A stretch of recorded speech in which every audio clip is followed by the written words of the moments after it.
Sentuhan itu membuat tubuhku mengejang tanpa kusangka. Juno dengan gerakan tangannya yang cekatan segera memelukku, dan aku membiarkan suara yang sudah lama tertahan itu terlepas. Sedikit lagi, saat seluruh tubuhku bergelora, aku tanpa sadar memeluk Juno lebih erat. Pagi itu jam sudah menunjukkan pukul 6 saat aku, Farah Nurul, selesai mandi dan mulai berpakaian rapi.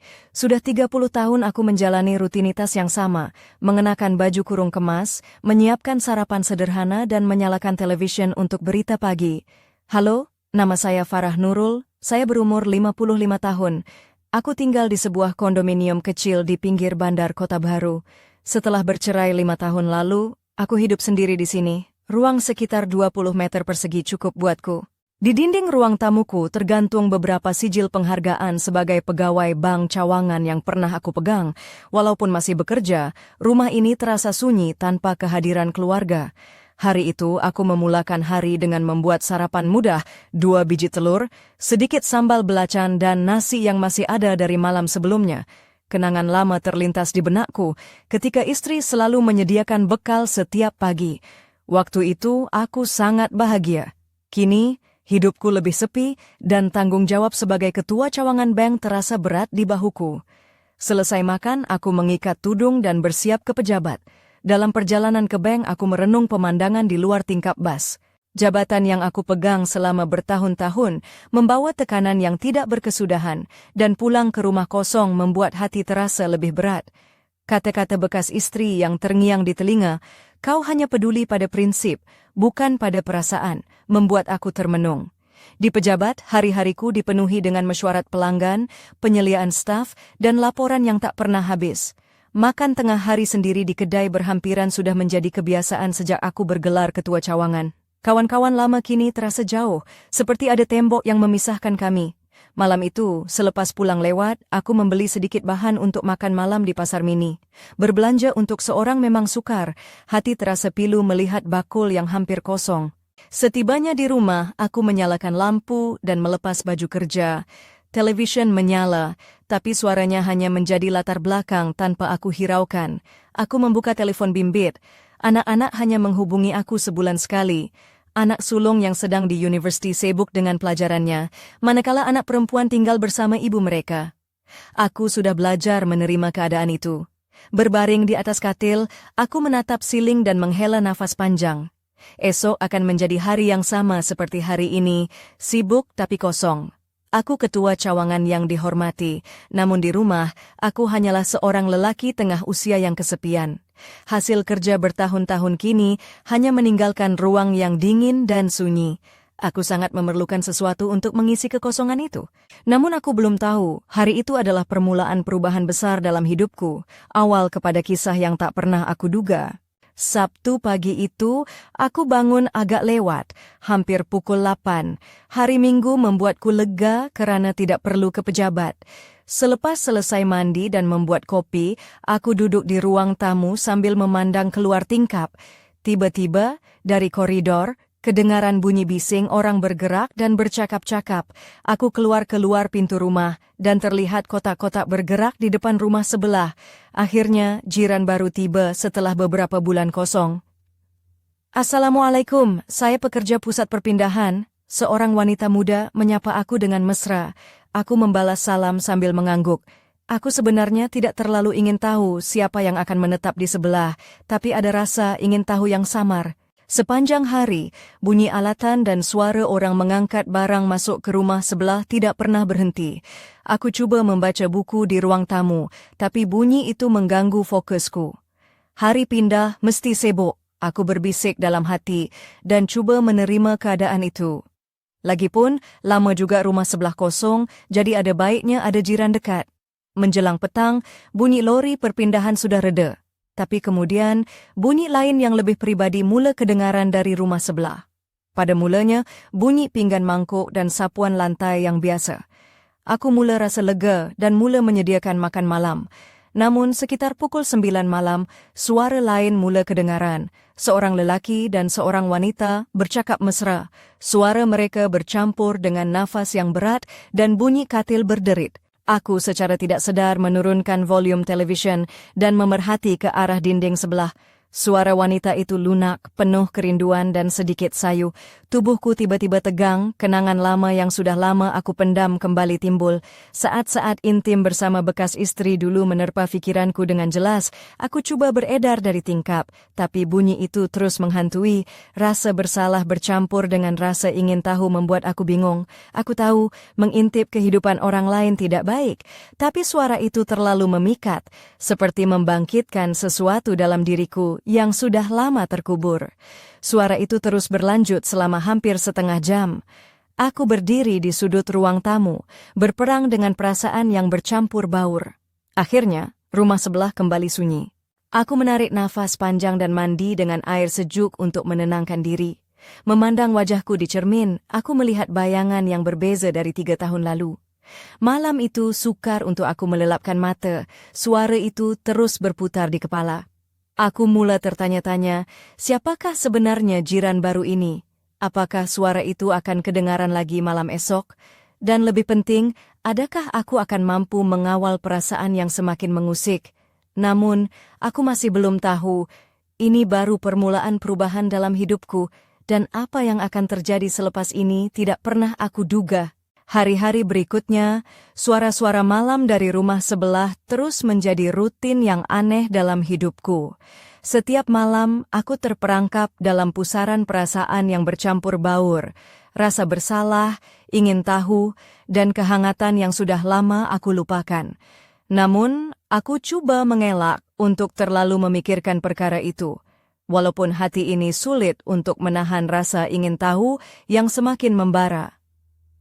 Suatu pagi Kamis, ketika aku sedang bersiap untuk kerja, aku keluar dari rumah dan terdengar bunyi seseorang sedang mengasingkan botol plastik di koridor. Aku melihat dari jauh seorang wanita sedang membongkok, menyusun botol-botol itu dengan teliti. Dia kelihatan seperti berumur lewat 40-an, berambut panjang yang diikat kemas ke belakang, memakai baju kurung moden yang sederhana tapi anggun. Dia menoleh dan tersenyum padaku. "Assalamualaikum. Saya Suraya, jiran baru di sebelah," katanya ramah.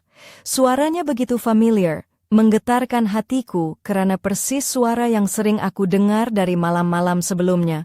"Waalaikumsalam, saya Farah Nurul," jawabku dengan suara yang sedikit bergetar coba menahan debaran dalam dada. Aku tidak sangka akan bertemu dengan pemilik suara itu secara langsung. Suraya kelihatan manis dan sederhana, tanpa solekan berlebihan, malah wajahnya memancarkan keikhlasan yang menyentuh hati. Dia berkata, "Maaf kalau bunyi pindahan kami mengganggu awak dulu. Masih dalam proses mengemas. Terima kasih kerana faham." Aku hanya mengangguk dan tersenyum. Dalam hati, aku berasa lega dan risau sekaligus. Apa yang akan berlaku selepas ini? Aku coba mengawal perasaan yang bergejolak, namun sukar untuk aku abaikan. Sepanjang hari aku teringat wajah Suraya, senyuman manisnya yang tulus, dan suara lembutnya yang seperti mengisi ruang kosong dalam hidupku. Aku mula menantikan pertemuan seterusnya, walaupun aku tahu ia mungkin hanya sementara. Namun, aku belum tahu bahawa pertemuan ringkas itu hanyalah pembuka kepada kisah yang jauh lebih mendalam dan rumit, yang akan menggoncang hidup kami berdua dan mengubah segalanya. Perjalanan ini baru saja bermula. Hari-hari selepas perkenalan itu, aku sering memikirkan Suraya, wajahnya yang sederhana tapi cantik, suaranya yang lembut, dan senyuman yang tulus terus menghantui pikiranku. Aku coba mencari alasan untuk bertemu dengannya lagi, walaupun rasa segan dan takut hati yang belum sembuh sepenuhnya dari luka lama masih membelenggu. Suatu Sabtu petang, ketika aku sedang membaca buku di ruang tamu, loceng pintu berbunyi. Aku bangun dan membuka pintu, dan terkejut melihat Suraya berdiri dengan membawa sebuah bekas makanan kecil. "Assalamualaikum Farah, saya masak banyak, tapi suami saya dan saya tak dapat habiskan. Boleh terima?" katanya sambil tersenyum manis. Aku terdiam seketika, hatiku berdetak laju. Dekat sekali aku dapat melihat wajahnya yang berseri walaupun tanpa solekan. "Waalaikumsalam Suraya, terima kasih banyak, saya sangat menghargainya," jawabku dengan suara yang sedikit gemetar. Kami masuk ke dalam rumahku, dan aku duduk di sofa sambil menerima bekas makanan itu. Bau harum dari masakan itu memenuhi ruang tamu. Aku merasakan kehangatan yang lama hilang dalam hidupku. Suraya duduk di sebelahku dan kami mula berbual. Suaranya yang tenang dan kata-katanya yang jujur membuat aku merasa lega dan tenang. Aku tahu dia juga menyimpan luka yang dalam, dan kami mula membuka hati antara satu sama lain secara perlahan. Perbualan itu berlangsung lama, dan aku merasa seolah-olah ada sesuatu yang baru dan indah sedang tumbuh antara kami. Namun, aku juga tahu bahwa kami berdua masih membawa beban masa lalu yang tidak mudah dilupakan. Aku belum tahu bahwa saat itu adalah titik permulaan kepada hubungan yang akan mengubah hidup kami, membawa kami dari kesepian dan luka kepada kehangatan dan harapan baru. Perjalanan kami baru sahaja bermula, dan aku masih belum... Sejak hari itu, pertemuan kami dengan Suraya semakin kerap, walaupun hanya sekadar bertukar senyuman dan sapaan di koridor. Setiap kali aku melintasi depan rumahnya, jantungku berdegup kencang tanpa sebab yang jelas. Wajah manisnya yang sederhana dengan tudung labu yang kemas, dipadankan dengan baju kurung berwarna pastel, membuatkan aku suka mengalihkan pandangan. Ada sesuatu dalam dirinya yang membuat aku merasa tenang dan terpaut. Suatu hari Ahad pagi, ketika aku sedang membaca di ruang tamu, loceng pintu berbunyi. Aku membuka pintu dan melihat Suraya berdiri membawa 2 beg plastik besar. Farah, saya baru balik dari pasar. Banyak barang, saya agak berat. Boleh tolong saya? Katanya dengan senyuman lembut yang membuat hatiku cair. Aku tanpa fikir panjang terus mengangguk dan mengambil 1 beg darinya. Bau rempah dan sayur segar tercium dari beg itu. Kami berjalan bersama ke dapur, dan aku membantu meletakkan barang-barang tersebut. Suasana itu sederhana tapi penuh kehangatan yang jarang aku rasa selepas bertahun hidup sendiri. Selepas itu, kami duduk di ruang tamu sambil minum teh tarik yang aku sediakan. Suara Suraya yang tenang bercerita tentang kehidupannya, tentang perceraian yang baru dialaminya, membuat aku merasa tidak keseorangan. Aku pun mula membuka diri, berkongsi kisah lama dan rasa kehilangan yang aku pendam selama ini. Malam itu, selepas Suraya pulang, aku termenung lama. Perasaan yang bercampur bau rindu, harapan, dan sedikit ketakutan berpusing dalam fikiranku. Aku bertanya pada diri sendiri, adakah aku sudah bersedia membuka hati lagi? Tapi satu yang pasti, kehadirannya membawa sinar baru dalam hidupku yang selama ini suram. Aku belum tahu apa yang akan terjadi seterusnya, tapi aku tahu bahawa hidupku sudah mula berubah, dan hubungan kami baru sahaja memasuki babak yang penuh misteri dan kehangatan yang suka aku ungkapkan. Hari-hari berlalu dengan kehadiran Suraya yang semakin melembutkan hati yang sudah lama berkarat ini. Setiap kali kami bertemu di koridor atau di lobi apartmen, aku tidak dapat menahan senyum yang tiba-tiba muncul tanpa sebab. Kali ini, aku berani untuk memulakan perbualan yang lebih panjang dan mesra. Suatu petang Khamis, selepas pulang dari kerja, aku ternampak Suraya sedang duduk di tangga tingkat 2, memegang telefon bimbitnya dengan wajah yang sedikit sugul. Aku duduk di sebelahnya tanpa berkata apa-apa pada mulanya, hanya menunggu dia membuka bicara. Tidak lama kemudian, dia menarik nafas panjang dan berkata dengan suara perlahan, "Farah, saya baru saja sah bercerai sebulan yang lalu. Semua ini masih sukar untuk saya terima." Aku terdiam sejenak, kemudian meletakkan tangan di atas lengannya sebagai tanda sokongan. Saya faham perasaan itu, Suraya. Saya juga melalui perkara yang sama 5 tahun lalu. Kita ada masa untuk sembuh, dan tidak perlu tergesa-gesa, aku membalas dengan penuh empati. Dia menoleh memandangku. Mata kami bertemu dan aku menangkap ada sebab yang tersembunyi di balik senyumannya yang tipis itu. Terima kasih, Farah. Bercakap denganmu membuat saya terasa lebih ringan sedikit. Malam itu, aku pulang dengan perasaan yang bercampur baur. Ada kehangatan yang tumbuh perlahan di hati, namun juga ketakutan akan masa depan yang tidak pasti. Aku mula memikirkan tentang kemungkinan-kemungkinan baru dalam hidup ini, dan juga risiko yang mungkin harus aku hadapi.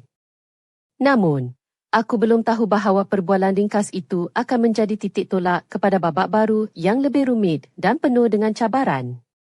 Kisah hidup kami akan terjalin lebih erat, membawa kami ke lorong-lorong yang belum pernah kami lalui sebelumnya. Perjalanan ini bukan sahaja tentang cinta, tetapi juga tentang penyembuhan dan Sejak malam itu, suasana di antara Suraya dan aku berubah menjadi lebih intim walaupun kami masih menjaga batas sopan santun. Setiap kali kami berjumpa, ada getaran halus yang terasa, seolah-olah dua jiwa yang terluka mulai merangkai kembali kepingan yang patah. Suaranya yang lembut dan senyumannya yang tulus membuat aku rasa seperti menemukan kembali bahagian diri yang lama hilang. Suatu petang Jumat, ketika aku sedang membaca di ruang tamu, loceng pintu berbunyi. Aku membuka pintu dan melihat Suraya berdiri dengan sekeping kertas kecil di tangannya. Farah, saya ada jemputan untuk acara amal di pusat komuniti. Saya tak biasa pergi seorang diri. Boleh tak awak temankan saya? Tanyanya dengan suara sedikit gugup. Hatiku berdegup laju.